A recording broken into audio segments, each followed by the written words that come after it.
In today's episode, we'll be going through nucleotides and nucleic acids exam questions.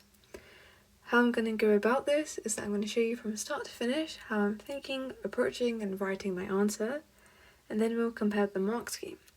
So let us begin. This question says, explain the meaning of the phrase semi-conservative replication.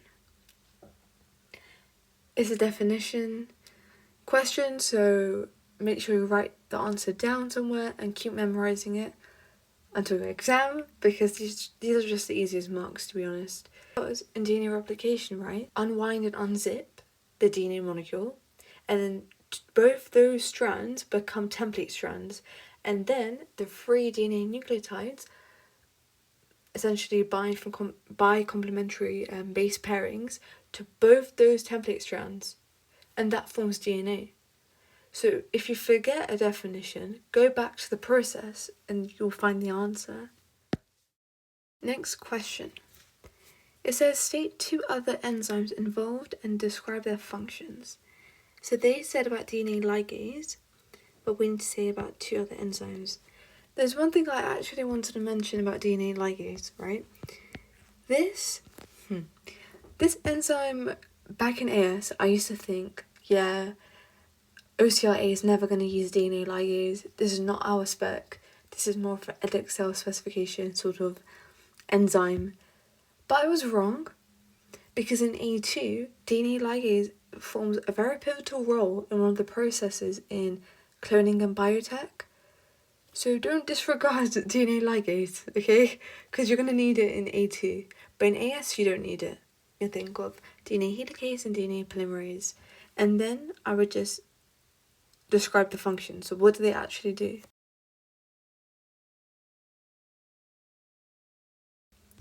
Next one.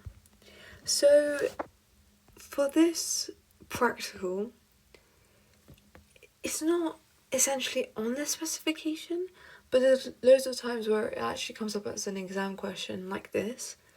So I strongly recommend you watching videos on it, and I think it's really worth you doing. Not only will you understand semi-conservative replication more, but there's a high chance that it might come up as an exam question, be it in your topic test, or actually in the real A-level. So it's worth you doing. Okay, the approach with this is I'm going to read the question first. Explain how the results from other generations provide evidence to support the hypothesis that DNA replication is semi-conservative. By saying other generations, it means you cannot talk about generation 0 because it's already mentioned here. So I think it's worth me actually reading that sentence. It might be useful. The tube label generation 0 in figure 25 shows a single band of DNA containing bases that contain only the heavy isotope of nitrogen, nitrogen 15. So we're trying to support the fact that a template strand is used to form another strand, and they come together to produce DNA. So in my head I'm thinking, well, if I want to prove this by using 2 sets of nitrogen isotopes, well, I'm going to need nitrogen 15 and nitrogen 14 mixed together. That shows that both of them are being used, and that proves that it's semi-conservative replication. So by looking at generation 1, we can see that if it was going to be only nitrogen 15, the band would have been there, but actually it's a bit further up. So one can assume that nitrogen 14 and 15 are in this band. Okay? And as for generation 2, we can see that only nitrogen 14 is made, but nitrogen 15 and nitrogen 14 are in that band. So there's 2 bands, right?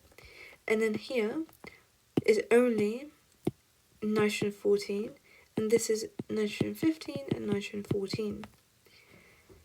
Notice the width of the bands. This is much thicker than this one.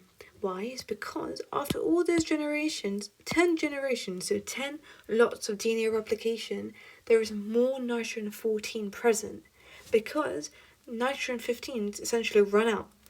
by time generation 10 is reached. So that is how I'm going to essentially word my answer. I mean, I could talk about generation 10 as well, but because there's a 2 marker, I don't want to waste too much time. Next question.